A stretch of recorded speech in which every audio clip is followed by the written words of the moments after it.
आज हम करने वाले हैं दिसंबर 2024 के क्वेश्चन आंसर। यहाँ पर जो क्वेश्चन दिए गए हैं वो सीटेट दिसंबर 2024 के हैं और इसके आंसर फाइनल आंसर की से या रिजल्ट से दिया गया है। तो इसका आंसर पूरी तरह से ऑफिशियल है। तो यहाँ हमारा पहला प्रश्न है, बाल विकास व शिक्षा शास्त्र से संबंधित है।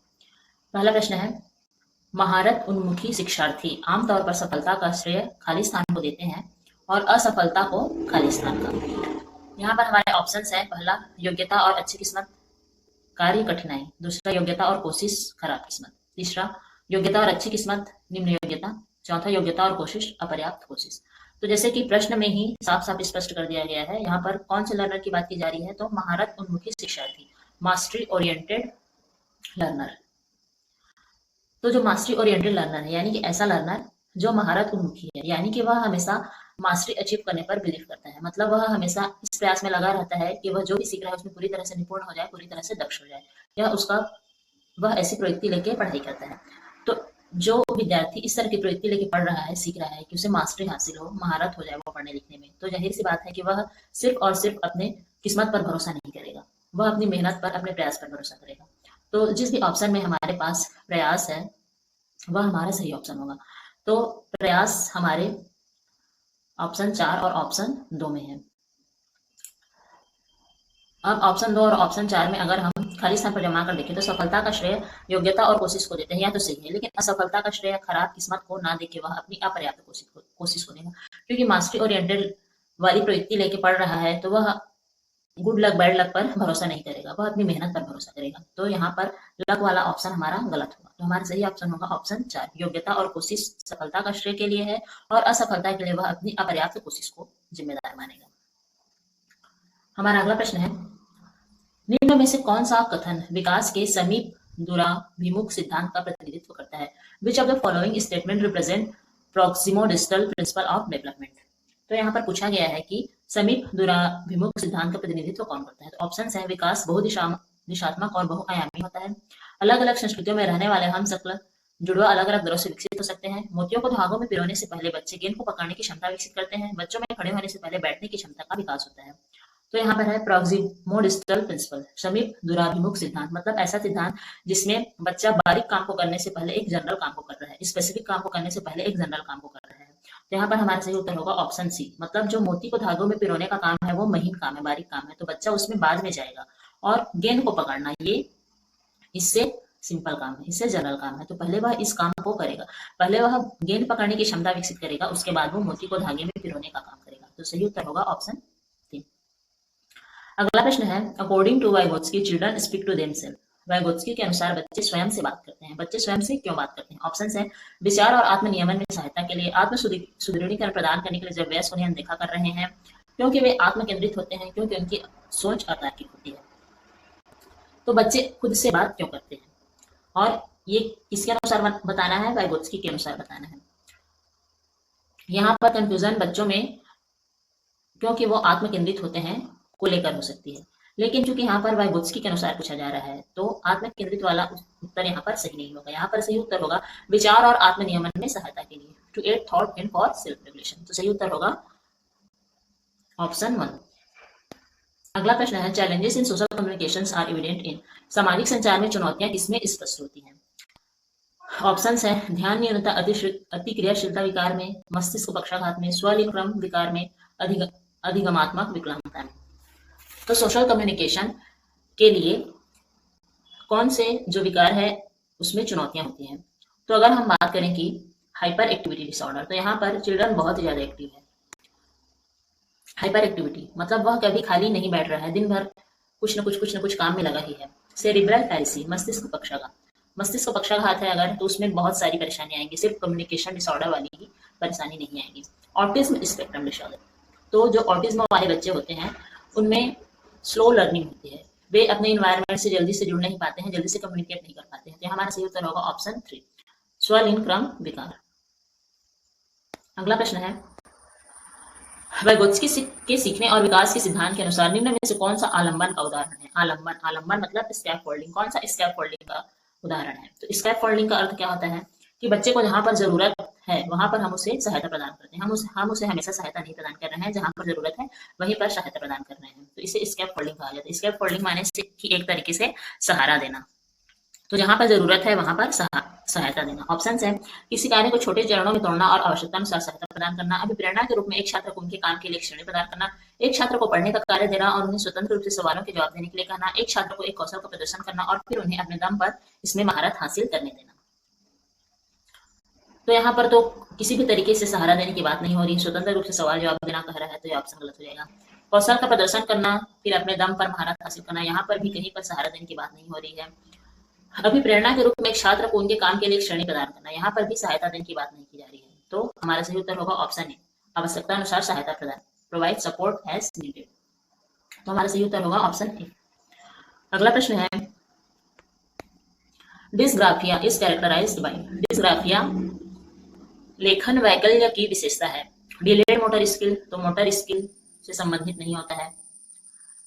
लैक ऑफ रीडिंग फ्लुएंसी पढ़ना, तो डिस्ग्राफिया पढ़ने से संबंधित नहीं होता है या लिखने से संबंधित होता है, यानी लिखित कार्य में चुनौती। तो यहाँ सही उत्तर होगा ऑप्शन 2। अगला प्रश्न है, अच्छे समस्या समाधानकर्ता बनने में विद्यार्थियों को सहायता करने के लिए एक शिक्षक को निम्न में से किस प्रक्रिया पर बल देना चाहिए। शिक्षक को यहाँ पर क्या बनना है, एक अच्छा समस्या समाधानकर्ता बनना है। तो उसे कौन सी प्रक्रिया पर बल देना चाहिए। ऑप्शन है, ऐसी जानकारी पर ध्यान देना जो पहले से मौजूद विश्वासों और पूर्वाग्रहों की पुष्टि करे। तो वह पहले से ही अगर पूर्वाग्रह में फंसा रहेगा तो किसी भी स्टूडेंट की अच्छे से मदद नहीं कर पाएगा, तो ये ऑप्शन गलत होगा। समस्याओं को एक विशिष्ट तरीके से हल करना, बड़ी और जटिल समस्याओं को छोटी प्रबंधनीय समस्याओं में विभाजित करना, समस्या से संबंधित जानकारी के केवल एक ही पहलू पर ध्यान केंद्रित करना भी गलत होगा। अब ऑप्शन 2 और ऑप्शन 3 को देखें, तो यहाँ पर एक विशिष्ट निर्धारित तरीके से हल करना कह रहा है। तो विशिष्ट निर्धारित तरीका जरूरी नहीं है कि सभी स्टूडेंट के लिए वर्क करे, तो यहाँ पर हमारा सबसे सुटेबल उत्तर होगा ऑप्शन 3, बड़ी और जटिल समस्याओं को छोटी समस्याओं में विभाजित करना, फिर उन्हें सहायता प्रदान करना। अगला प्रश्न है, एक समावेशी कक्षा में छात्रों की आवश्यकताओं को पूरा करने के लिए शिक्षकों को बहुसंवेदी सामग्री का उपयोग करना चाहिए। रीजन कारण है, समावेशी कक्षाओं को पाठ्यचर्या सामग्री के मानकीकरण के साथ साथ मूल्यांकन रणनीतियों के मानकीकरण को अपनाना चाहिए।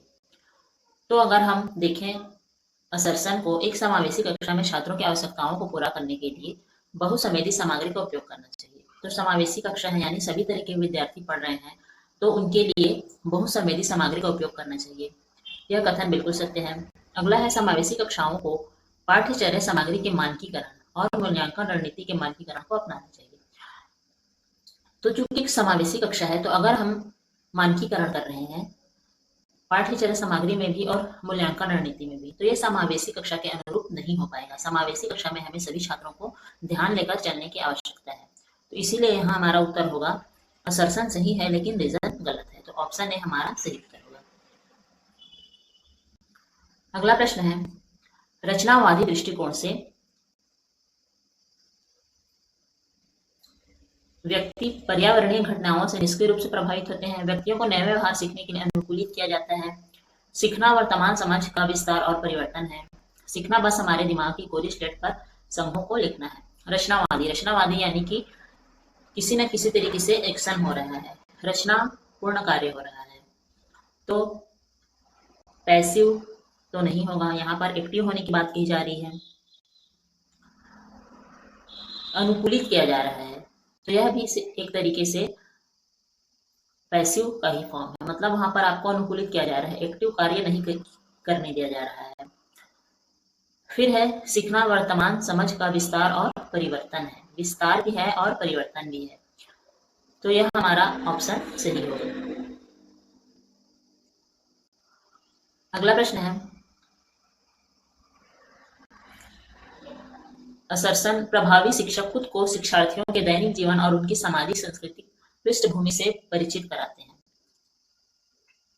प्रभावी शिक्षक, बिल्कुल सही कहा जा रहा है कि दैनिक जीवन और सामाजिक सांस्कृतिक पृष्ठभूमि से परिचित कराते हैं। एक प्रभावी शिक्षक है वह जरूर ये दोनों काम करेगा। रीजन दिया गया है, सीखना सामाजिक संदर्भ में होता है, तो यह भी सही है कि जो सीखना है वह सामाजिक संदर्भ में होता है।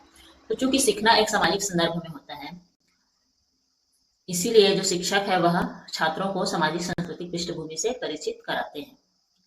तो यह हमारा सही उत्तर हो जाएगा ऑप्शन 3, दोनों सही है और आर सही व्याख्या करता है।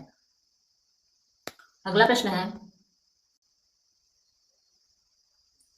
अधिगम, अर्थपूर्ण अधिगम मुख्य रूप से किसके बारे में नहीं है? तो अर्थपूर्ण अधिगम कहा जा रहा है तो रटना बिल्कुल भी सही नहीं होगा। यहाँ पर रोट इन्फॉर्मेशन को ऐसे भी सही नहीं माना जा रहा है अगर मीनिंगफुल लर्निंग है। तो यह हमारा उत्तर होगा ऑप्शन 1। अगला प्रश्न है असर्शन रीजन। शिक्षिका को अपनी कक्षा के लड़कों को खेल में भाग लेने के लिए प्रोत्साहित करना चाहिए व लड़कियों को कला अलंकरण के लिए कार्य देना चाहिए। तो यह तो सुनने में ही गलत लग रहा है।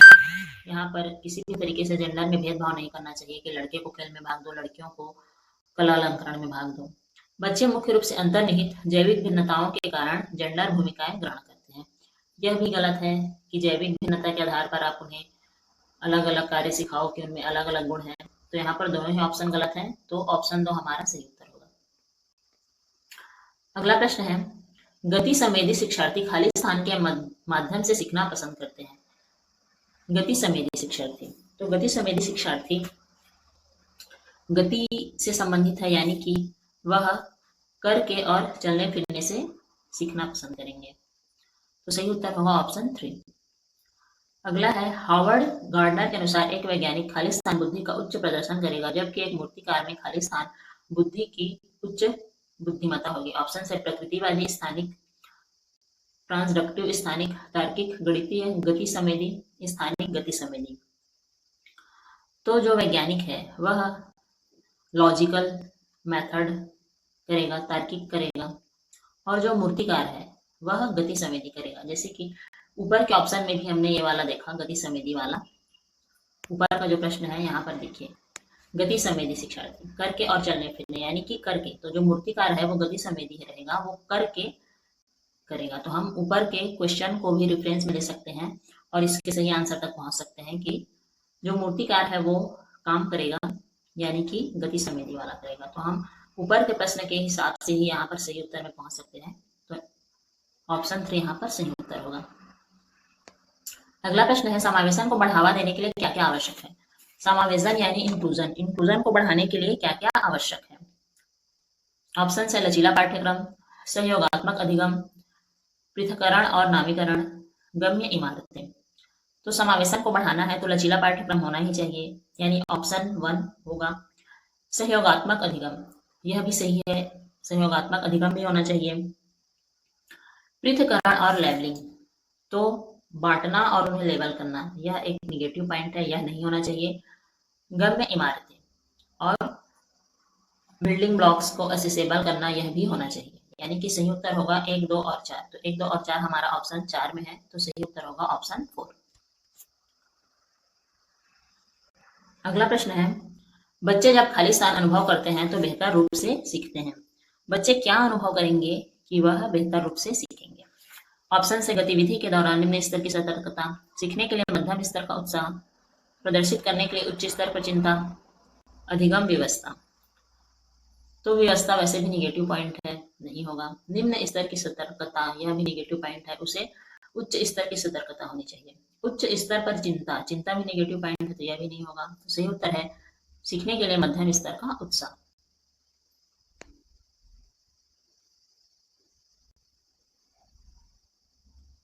अगला प्रश्न है, 5-6 वर्ष से कम उम्र के बच्चों को ठीक से और रेखाओं के भीतर लिखने के लिए दबाव नहीं डालना चाहिए।